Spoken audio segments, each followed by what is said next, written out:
Assalamualaikum warahmatullahi wabarakatuh. Halo Sobat Klik, jumpa lagi dengan saya Indra di indragunawan.com. Di video kali ini izinkan saya mohon maaf karena udah lama vakum dari channel ini. Dan alasannya simple gitu, alasannya karena saya beberapa minggu belakang ini burn out. Kalau dalam kondisi kayak gitu, saya biasanya nggak mau ngapa-ngapain gitu. Habis beres kerja, saya nggak mau ngapa-ngapain lagi, bahkan nggak mau buka komputer sama sekali gitu. Dan kondisi ini biasanya jarang terjadi gitu ya. Ada beberapa hal yang masuk ke dalam rencana saya atau mengganggu rencana saya.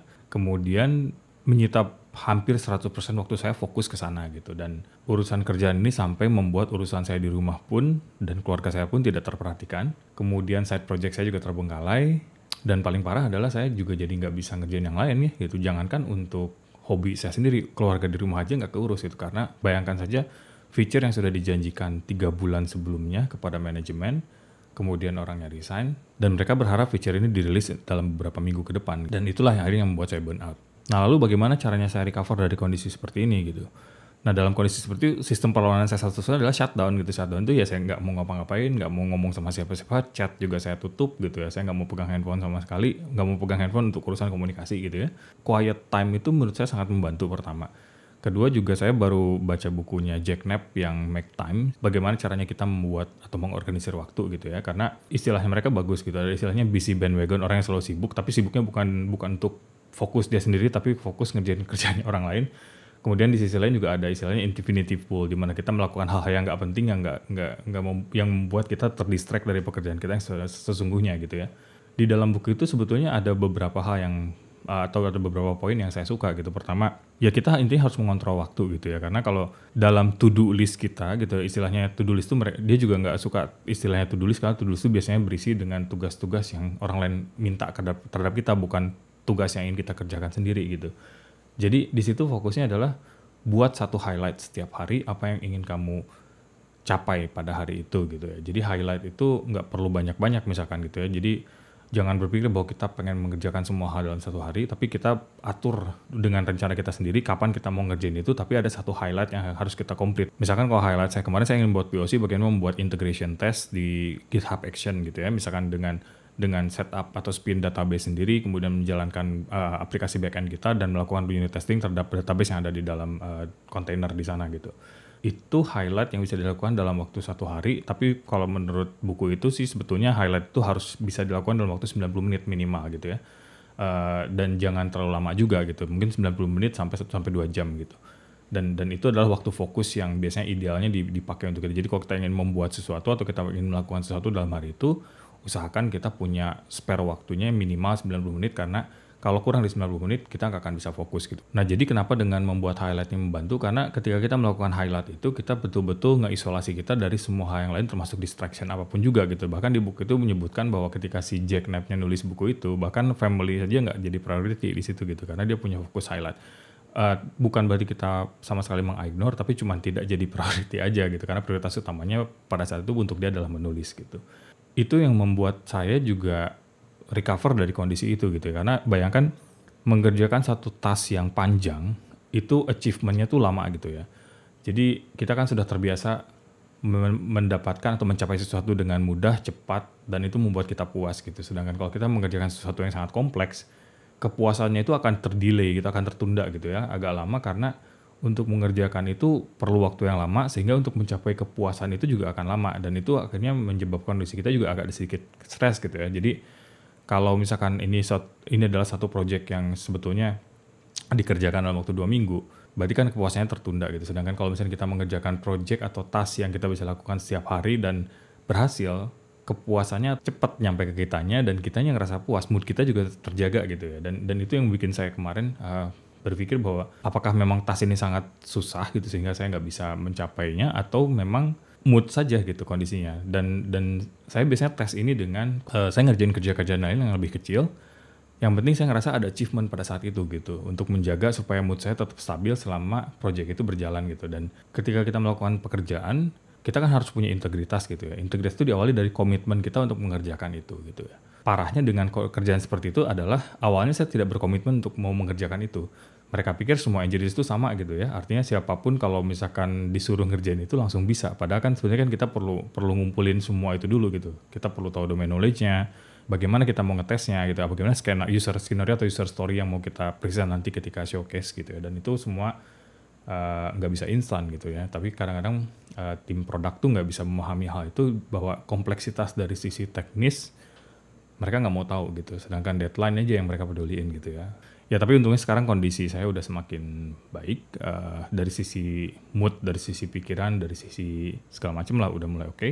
Nah dan untuk video kali ini seperti janji saya di postingan di community, kita kan bahas satu tes software engineer dan menurut saya ini merupakan tes yang paling bagus yang pernah saya lihat gitu ya. Dan apa yang membuat tes ini menjadi bagus, kita akan bahas setelah yang satu ini.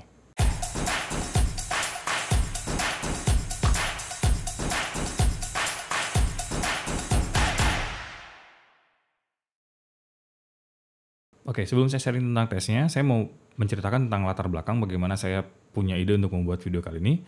Saya pernah cerita kalau dulu sebagai seorang software engineer kita nggak boleh berhenti. Kita harus selalu memverifikasi apakah kita masih relevan dengan industri atau tidak. Kalau misalkan ada kesempatan, kalau memang itu membuat kita menarik ya coba aja dulu gitu. Masalah nanti mau diambil atau tidak kesempatannya, yang penting kita udah ikut prosesnya dulu termasuk ikut tesnya gitu. Dan tes itulah yang membantu kita memverifikasi apakah kita masih relevan dengan industri atau tidak gitu ya. Dan di situ juga kita jadi aware dengan teknologi apa sih yang sebenarnya sekarang lagi diperlukan sama perusahaan-perusahaan tersebut. Kali ini saya mau sharing satu tes yang saya lihat yang menurut saya paling bagus, dan saya lebih suka tes engineer seperti ini daripada tes yang misalkan yang cuman suruh ngerjain HackerRank lah, suruh mengoptimalkan algoritma kayak bisa binary tree segala macam gitu ya. Dan tes-tes seperti itu kenapa saya kurang suka, karena biasanya tes itu tidak relevan dengan pekerjaan yang kita lakukan sehari-harinya nanti gitu. Kecuali kalau memang pekerjaan itu relevan, itu masuk akal tesnya seperti itu. Tapi kalau kadang-kadang tes engineer atau tes programmer itu dibuat hanya untuk menguji skill orangnya, tetapi tidak memberikan orang itu bayangan bahwa apa yang akan nanti saya kerjakan itu apakah akan sama dengan tes itu atau tidak gitu. Kalau misalkan yang sekarang saya mau sharing ini, nah ini menjadi referensi buat kita ya. Jadi nanti kalau misalnya saya bisa membayangkan ketika saya bekerja di sana, inilah stack teknologi yang harus saya kuasai dan inilah tools atau teknologi yang mereka pakai. Nah seperti apa tesnya, yuk kita lihat. Baik, yang sekarang kita lihat ini adalah contoh tes untuk senior full stack developer. Ini untuk perusahaan berskala startup, tapi startup ini posisinya di KL, cuman baru saja diakuisisi oleh grup yang lebih besar. Grupnya berasal dari Inggris. Dan setahu saya, kayak kemarin ada teman saya yang ikut tes ini tuh rekrutmennya tuh sebenarnya berasal dari Australia gitu. Jadi mungkin memang grup besar sekarang gitu ya, bagian dari grup besar. Tapi mungkin untuk yang di KL ini dia spesifik untuk produk HR-nya itu sendiri gitu. Nah sekarang kalau kita lihat tes ini, di sini ada satu requirement ya, sebagai full stack engineer kamu harus mengerjakan back-end dengan front-end ya. Kemudian untuk back-end dia kasih catatan begini, buat aplikasi Node.js, kemudian dengan API sebagai berikut gitu ya. Jadi yang pertama ada API, ini API-nya dimaksud adalah API REST API. Kemudian di sini ada metode get dengan endpoint /API/users, dan ini fungsinya untuk mengembalikan semua users yang terdaftar di dalam database. Kemudian ada endpoint post dengan endpoint post untuk /API/users, dan ini digunakan untuk create new user. Atribut yang diminta ini ada nama, ada email, emailnya harus unik, kemudian ada password, kemudian role apakah dia admin atau user. Kemudian ada endpoint lain untuk mendapatkan single user ya, dengan mempassing user ID. Metodenya get, kemudian bikin endpointnya ini /API/user, kemudian nanti dipassing apa ID user tersebut gitu ya yang mau kita ambil. Kemudian endpoint delete, sama kita akan manggil endpoint /API/users, kemudian passing ID-nya nanti akan nge-hard delete user. Maksudnya hard delete ini aja si datanya itu akan benar-benar dihapus dari database, bukan hanya ditandain bahwa dia dihapus. Itu namanya soft delete kalau seperti itu. Cuman permintaan di sini adalah hard delete. Kemudian ada satu endpoint lagi untuk login ya, dan ini metodenya post, nanti dia akan passing username dan password, kemudian mengembalikan JWT token. Nah tadi itu spesifikasi API-nya, dan sekarang ada requirement-nya. Jadi semuanya harus di-authorize ya, kecuali mungkin login, karena login kan yang pertama kali endpoint yang public ya. Jadi semua akses ke API endpoint yang tadi dibuat di atas ini harus di-authorize dengan JWT token itu tadi. Kemudian hanya user dengan role admin, karena tadi ada dua role ya, satu admin dan satu user. Hanya user dengan role admin yang boleh menghapus user. Berarti yang boleh manggil endpoint delete user ini cuman user yang role-nya admin. Passwordnya nggak boleh di save secara transparan, harus di hash, kemudian nggak bisa di decrypt, tapi boleh di verify gitu ya. Dan di sini direkomendasikan menggunakan library bcrypt. Kemudian kita harus membuat function seed untuk membuat user pertama. Karena kalau misalnya kita baru saja menginstal sistem ini, berarti kan database-nya masih kosong. Jadi untuk mengakses sistem ini harus ada function seed, di mana nanti function seed ini fungsinya untuk membuat user pertama. Dan user pertama yang dibuat ini adalah ini emailnya admin, kemudian admin@voltest.com, kemudian role-nya admin, passwordnya admin tanda seru 123 ya. Nah, di sini yang menurut saya menarik gitu ya. Jadi jarang banget di spesifikasi tes yang atau di soal-soal tes yang saya dapat biasanya nentuin tools yang harus dipakai. Kalau di sini jelas disebutin bahwa untuk backend ini, untuk project yang backend, tools yang harus dipakainya Express.js. Ini standar banget kalau di Node.js untuk bikin API pakai Express.js. Kemudian di sini ada yang menariknya, ada Next.js, kemudian ada Objection.js untuk ORM. Jadi dua ini tools yang saya belum pernah pakai. Kalau PostgreSDB pasti kebanyakan di kita mungkin udah pernah pakai ya gitu. Kalau kita perlu database open source, kalau nggak MySQL pasti PostgreSDB atau MariaDB sekarang. Nah, kemudian di sini juga ada beberapa kriteria yang good to have, artinya bagus kalau diikutin. Pertama, kita harus nulis kodenya di TypeScript karena kan Node.js ini bisa ditulis juga dengan JavaScript, tapi di sini dia minta dengan TypeScript. Kemudian kalau bisa tulis unit testing, kemudian ada continuous integration actions to run the test. Dan maksudnya kita bisa pakai GitHub Action untuk menjalankan unit testing ini. Jadi nanti akan project ini akan dites setiap kali ada check-in atau commit ke master atau branch tertentu yang kita setting. Nah, kalau kita lihat tes tadi gitu ya, saya nggak pernah pakai Next.js sama nggak pernah pakai Objection.js gitu. Tapi saya tahu Express.js kan memang standar kalau kita membuat API di Node.js gitu ya. Postgres database juga itu kita udah terkenal dengan database, pasti kalau nggak MySQL Postgres yang kita pakai gitu. Nah, tapi Next.js dan Objection.js ini menurut saya nggak lazim atau di dalam workflow saya itu nggak lazim karena biasanya pakai kalau kita memang perlu ORM di Node.js, saya biasanya pakai type ORM atau ada kalau misalkan yang pakai MongoDB saya biasanya pakai Mongoose gitu ya.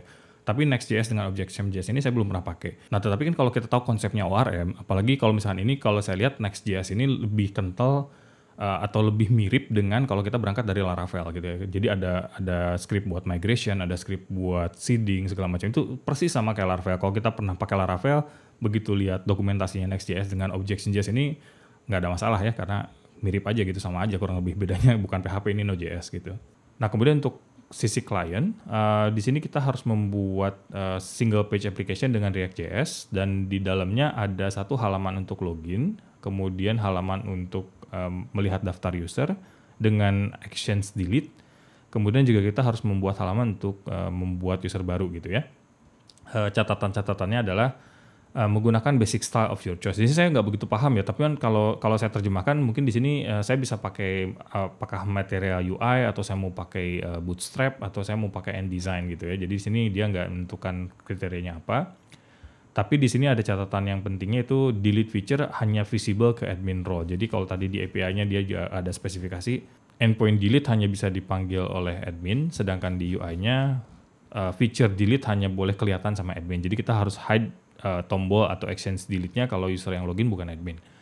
Kemudian dia menyarankan kita harus pakai React Router Library untuk navigasinya. Kemudian kalau applicable kita harus pakai React Hook juga ya. Kemudian di sini sama dengan project backend-nya. Kalau sebaiknya ditulis dengan TypeScript, juga ada unit test dengan continuous integration action untuk menjalankan tesnya di GitHub Action.